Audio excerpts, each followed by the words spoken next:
Local news Haryana channel देखने वाले सभी दर्शकों का नमस्कार।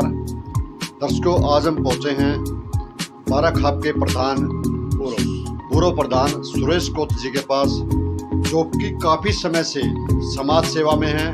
बहुत बड़े हरियाणा के अच्छे किसान नेता भी हैं और इनके बहुत अच्छे अच्छे विचार हमने सुने हैं किसान आंदोलन में भी और खाप की जो पंचायतें होती हैं उनमें भी। तो आज हम इनसे बात करेंगे जो चुनावी जो माहौल चल रहा है आजकल लोकसभा की सीट को लेकर। जो एक ही और सीट है हिसार की, लोकसभा की तो 10 सीट है, लेकिन एक सीट बड़ी सुर्खियों में है, वो है हिसार की। और उसमें अभी एक मुद्दा था ब्रिजेंद्र सिंह की टिकट का, और जो कि टिकट मिल गई जेपी को। और वो ब्रिजेंद्र सिंह जी ने पहले बीजेपी में सांसद थे और अब वो कांग्रेस में आए हैं, और उनको टिकट की दावेदारी उन्होंने ठोकी थी, लेकिन उनको टिकट नहीं मिल पाई। इसी बारे में हम बात करेंगे सुरेश कोत जी से। नमस्कार जी। नमस्कार जी, आपके दर्शकों को भी नमस्कार। तो जो ये ब्रिजेंद्र सिंह की टिकट का जो मामला था, जो अभी वो कांग्रेस में आए थे, तो ये क्या था जी? नहीं, ये कोई गंभीर मामला नहीं था, क्योंकि इस ब्रिजेंद्र सिंह ने टिकट मांगी। हिसार का किसान ने उसका थोड़ा सा विरोध करा था जी। कोई व्यक्तिगत विरोध नहीं था, ना कोई ब्रिजेंद्र का, ना कोई वीरेंद्र सिंह का। कोई व्यक्तिगत विरोध नहीं था। साथ साथ में विरोध भी किया था और साथ साथ में उनसे प्रार्थना भी की थी, ये चुनाव आप ना लड़िए। क्योंकि पिछले दिनों जो बीजेपी सरकार के अंदर जितना किसानों के ऊपर अत्याचार हुआ, उस समय ब्रिजेंद्र सिंह चुप रहे। 80 में इन्होंने एक ट्रैक्टर यात्रा निकाली थी और एक लाठीचार्ज, पीपली लाठीचार्ज के बाद एक कमेटी बनी थी 3 सांसदों की, उसमें के अंदर भी ये कमेटी में शामिल थे। ये 2-3 चीज़ें किसान को देखते हुए किसान ने कहा था कि अब की बार हम बीजेपी को सजा देना चाहते हैं, क्योंकि ये संयुक्त मोर्चा का आदेश है। पूरे देश के अंदर जो 13 महीने का जब किसान आंदोलन चला, भारत सरकार के साथ किसानों का एक समझौता हुआ था, जिसमें किसानों के साथ सरकार ने बड़ा धोखा किया है, और वो धोखा किसानों को याद था। बार बार लाठीचार्ज हुआ वो याद था। तो उस मुद्दे को लेकर के किसानों का कहना था कि आप उस समय भी सांसद थे, आज जितना बीजेपी के दोषी मानते हैं, आज हम अचानक आपको कांग्रेस में आते ही निर्दोष नहीं मान सकते। समय अपने आप मर्रम लगाता है, क्योंकि कांग्रेस के ज़माने में भी तो किसानों के ऊपर लाठीचार्ज हुए थे, मगर आज किसान बीजेपी को सजा देने के लिए हिसार की सीट में लगता था कि कांग्रेस का उम्मीदवार ही फाइट में आएगा। कांग्रेस की तरफ जा रहा है किसान, तो उस हिसाब से इनसे प्रार्थना भी की थी, इनका विरोध भी किया था। मगर वो हो सकता है किसानों को विरोध की वजह से हुआ या कोई इंटरनल राजनीति हुआ, हमें पता नहीं, लेकिन आज वो टिकट है उनको नहीं मिली। कोई जयप्रकाश जेपी को वो टिकट मिल गई है। सुना है जो उचाना धरना के लोग सोनिया गांधी से मिलने के लिए गए थे, हाईकमान से मिलने के लिए गए थे, उसकी वजह से टिकट की कटी है, या फिर मतलब कांग्रेस डर गई थी कि उसकी सीट चली जाएगी? ये तो कांग्रेस वाले बतावें। देखिए, इतनी बड़ी पावर तो किसी भी आदमी में मैं कह दूं खिलाफ, तो मैंने भी कहा था ब्रिजेंद्र सिंह को नाम नहीं मिलनी चाहिए। मैंने प्रार्थना भी की थी वीरेंद्र सिंह जी से कि आप ना अब की बार ना करिए। मैं कह दूंगा मेरी वजह से कटिया, ऐसा नहीं होता। ये छोटे छोटे समीकरण होते हैं, और हाईकमान ने क्या सोच करके, अरे कटी तो तब मानो जब मिल लियो। एक दावेदार वो था, दावेदार दूसरे थे। हमने कहा था इनको नहीं मिलनी चाहिए अब की बार। आगे जो विधानसभा में देख लें, अगले इलेक्शन में देख लें, अभी काम करें जनता में। क्या अभी मतलब वीरेंद्र सिंह जी, क्या अभी उनका वही स्टेमिना रहेगा, वही एनर्जी रहेगी कांग्रेस के प्रति, या फिर थोड़ा कम हो जाएगा? देखिए, वीरेंद्र सिंह के बारे में तो वीरेंद्र सिंह बताओगा, लेकिन हम तो किसानों में काम करने वाले हैं। हमारा मानना यह था कि हमारे पास किसानों के बहुत ज़्यादा फ़ोन आ करते, अगर ब्रिजेंद्र सिंह को टिकट मिल गई तो हमारे को मुश्किल होगी, क्योंकि हम फलाना धरने, जैसे खेड़ी में एक धरना चला, उस समय ब्रिजेंद्र सिंह के खिलाफ गुमशुदा की रिपोर्ट लिखवाने में थाने में गए थे 17 के 17 गांव में, और उसका मकसद सिर्फ ये था कि ब्रिजेंद्र सिंह धरने पे आकर के किसानों को पूछे हम आपके वोटर हैं, लेकिन उसके बावजूद वो नहीं आया है, नहीं आया उसमें, ना उसका कोई बयान आया। तो इस तरह की बहुत सी बातें थी। तो हमारे पास किसान फ़ोन करते थे, अगर ये आ गया तो भई उधर भी बीजेपी, उधर भी बीजेपी, हम किधर जाएँगे? तो इन चीज़ों को लेकर के नाराज़गी थी, ना कि कोई व्यक्तिगत नाराज़गी। और रही बात मेरी, तो समझ में ऐसी कोई बात नहीं कि किसी आम आदमी के कहने से किसी की टिकट कट गई या कि आम आदमी के कहने से किसी की टिकट मिल गई। ये तो पार्टियों के इंटरनल मामले होते हैं, पार्टियों के सर्वे होते हैं, पार्टियों के नेताओं की सिफारिशें होती हैं, पता नहीं कितने तरह के मैकेनिज्म काम करते हैं उधर।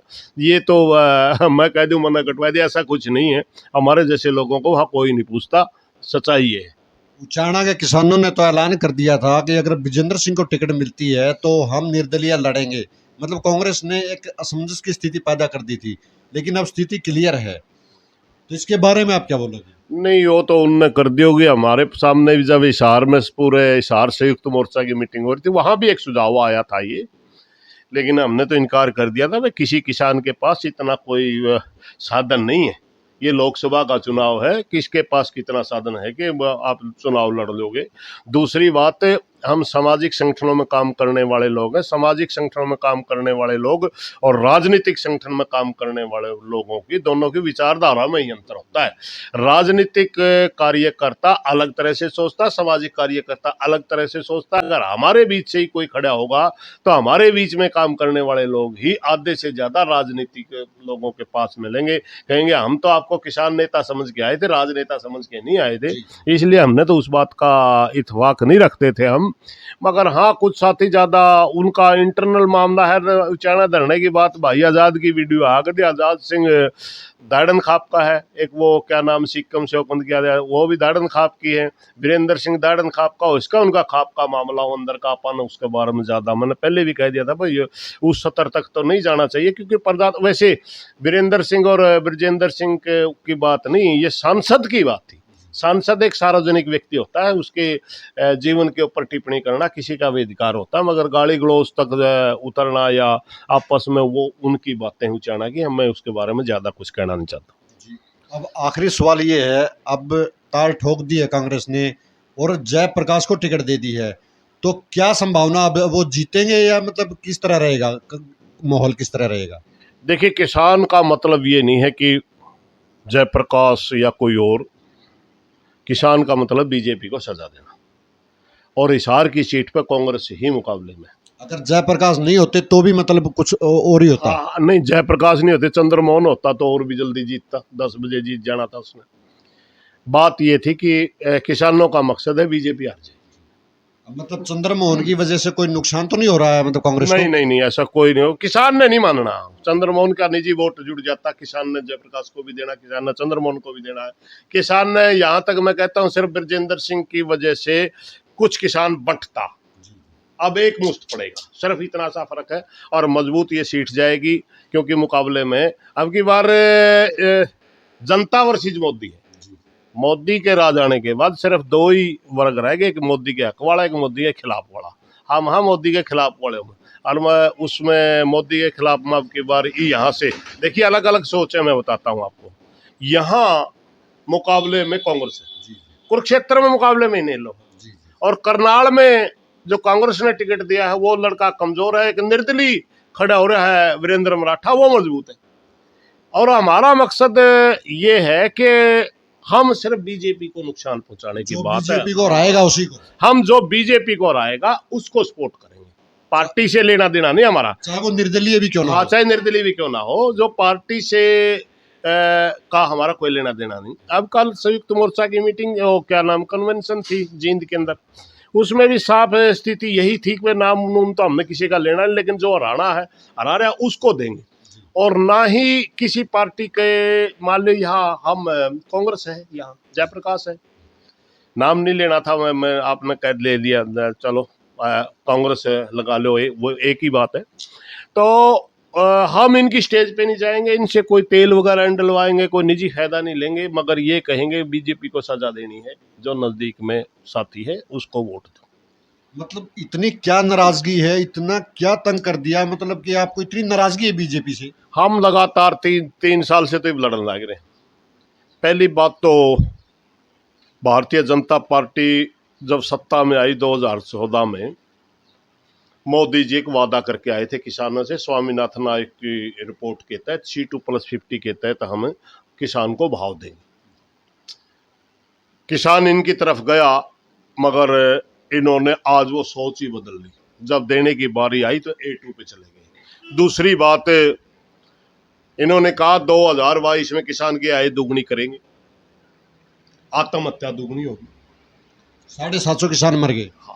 किसान और मजदूर जब भी बात करता है कि हमारे को कर्जे से मुक्ति करे तो ये कहते हैं अर्थव्यवस्था डूब जाएगी, जबकि 16 लाख करोड़ रुपए उद्योगपतियों को राइट ऑफ कर दिए गए, बट्टे खाते डाल दिए गए। बीजेपी सरकार में अजय मिश्रा टैनी देश का दुनिया का पहला देश है जिसका गृह राज्य मंत्री एक अपराधी है। अजय मिश्रा टैनी 120B का अपराधी है। लखीमपुर के अंदर जो घटना हुई, अजय मिश्रा टैनी एक हफ्ते पहले धमकी दे के आए कि सुधर जाओ वरना देख लेंगे। उसके बाद एक हफ्ते बाद उसके लड़के ने किसानों को गाड़ियों से रौंद करके 4 किसानों की हत्या कर दी। एक पत्रकार साथी भी उसमें शहीद हो गया। तो इतने बड़े किसानों के दुश्मन को बीजेपी फिर टिकट दे दी। ये है इनके मेन से किसानों का विरोध की बात।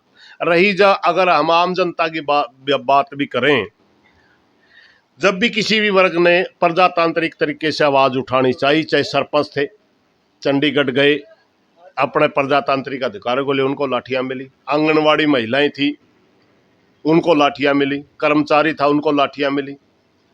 बेरोजगार थे, उनको लाठियां मिली। आशा वर्कर्स गई, उनको लाठियां मिली। मनरेगा मजदूर गया, उनको लाठियां मिली। हर वर्ग जो भी अपनी आवाज उठाने गया तो इन्होंने लाठी से उसका इलाज कराया है। एक किस्म का, इनकी भाषा बताऊं, लाठी मार करके उनकी सुनने की बजाय, जो प्रजातांत्रिक तरीका होता है, अगर कोई वर्ग आवाज उठाए, संबंधित अधिकारी या संबंधित मंत्री जिस विभाग का वो काम है वो उससे बातचीत करे, उससे मुद्दा हल करे, ये है प्रजातंत्र का तकाजा। जबकि ये लोग सीधे उनके ऊपर लाठी चार्ज करके झूठे केस डाल करके उनको जेलों में बंद करते हैं। इन सभी बातों से दुखी हैं लोग, इसलिए बीजेपी को सजा देना चाहते हैं। वरना तो मतलब बीजेपी से और कोई दिक्कत नहीं थी। पार्टी है, वो भी पार्टी है, ये भी पार्टी है। मतलब सिर्फ इन्होंने किसानों की अनदेखी की, लोगों की अनदेखी की, बेरोजगारों की अनदेखी की, हर वर्ग की अनदेखी की, इसलिए आप इनसे नाराज हैं। नहीं नहीं नहीं, और भी बहुत सी बातें हैं मेरे भाई। ये विचारधारा का मामला भी, भारतीय जनता पार्टी 2014 में जब शासन में आया, उससे पहले हमारे जैसे लोगों को पता ही नहीं था। आरएसएस के बारे में सुनते जरूर थे, मगर ये नहीं पता था कि ये संगठन किस तरह से काम करता है, इसकी क्या विचारधारा है। आरएसएस एक ऐसा संगठन है जो हिंदूवादी विचारधारा में विश्वास रखता है, संविधान में विश्वास नहीं रखता, मनुस्मृति में विश्वास रखता है, जाति और धर्म को बढ़ावा देता है। इन बातों का 2014 से पहले पता नहीं था किसी को। जब हरियाणा के अंदर सरकार आई, इनके हमने कारनामे देखे, सबसे पहले तो हरियाणा में ही इन्होंने बहुत मोटा विवाद खड़ा कर दिया। जाट आरक्षण का नाम से 6 जातियों का आंदोलन पहले भी चलता था, कांग्रेस सरकार में चलता था, मगर इन्होंने उसको उभार के इतना वो जहर भर दिया कि पूरे हरियाणा के अंदर जातिवाद फैला दिया। ये बीजेपी खुद सरकार की प्लान थी। उसके बाद हमने देश में देखा, आज देश का प्रधानमंत्री जैसा आदमी जो इस शीर्ष कुर्सी में बैठा है, वो भी धर्म की बात करता है। ये लोग देश को भारी नुकसान पहुंचा रहे हैं। ये देश के लोकतंत्र को खत्म करना चाहते हैं। एक तरह विचार थोप करके फांसीवाद इस देश के अंदर लाना चाहते हैं। इस देश के अंदर इतना पहले कभी धार्मिक द्वेष नहीं था। एक जमाना था जो हम गुलाम थे 1940 के बाद, और 1947 तक बंटवारा जब हुआ, एक फिरका परिस्थिति ताकत जो जिन्ना के नेतृत्व में हमारे उत्तर भारत में उभर के आई थी। सर छोटू राम के मरने के बाद उसका पौ फट गया, मरना छोटू राम तो उसको नहीं लेने देना चाहता था। उस समय ये ताकतें मजबूत थी। आरएसएस भी हिंदू महासभा के नाम से उस समय थी, वो भी मजबूत थी, और मुस्लिम लीग भी मजबूत थी। एक समय द्वेष उस समय ज्यादा था, लेकिन देश आजाद होने के बाद देश के 2 टुकड़े हो गए। बहुत से लोग जो ज्यादा धार्मिक विचारधारा के कट्टरपंथी लोग थे वो पाकिस्तान चले गए, बिल्कुल स्मूथली देश चला। उन्हीं चीजों को दोबारा उभार करके ऐसा माहौल पैदा इन लोगों ने कर दिया कि देश को दोबारा उसी दिशा में लेके जा रहे हैं जो 1940 का जमाना था। इसलिए हमने देश भी बचाना है, ये लोकतांत्रिक संस्थाओं को भी खत्म कर रहे हैं, लोकतंत्र को भी बचाना है, ये संविधान में बदलाव की बात कर रहे हैं, हमने संविधान को भी बचाना है। ये सारी चीजें देख करके हमने देखा है तो देश के लिए बहुत खतरनाक संगठन है, इसलिए बीजेपी को हराना बहुत जरूरी है। तो ये थे हमारे साथ सुरेश कोच जी, इन्होंने बहुत अच्छे विचार दिए, बहुत अच्छी बातें बताई, हमने जो सवाल पूछे उनका अच्छे से जवाब दिए। तो दोस्तों चैनल को सब्सक्राइब कर देना, वीडियो को ज़्यादा से ज़्यादा शेयर कर देना ताकि ये वीडियो हर वर्ग तक पहुँचे और ये विचार उनके दिमाग में आए कि मतलब क्यों बीजेपी का विरोध हो रहा है। ये कोई जाति, ये कोई किसी पर्सनल वीडियो नहीं है, पर्सनल कोई खबर नहीं है, ये सिर्फ ये है कि विरोध किस काम के लिए किया जा रहा है, ना कि किसी पर्सनल किसी से दुश्मनी है। बीजेपी की किसी से दुश्मनी नहीं है, लेकिन उनके कामों से दुश्मनी है, जो उन्होंने काम नहीं करवाए हैं, जो काम की वजह से लोग नाराज हैं कि जो काम नहीं करवा पाई बीजेपी। इसी विचार को लेकर चैनल को सब्सक्राइब कीजिए और वीडियो को ज़्यादा से ज़्यादा शेयर कर दीजिए। धन्यवाद, नमस्कार। नमस्कार।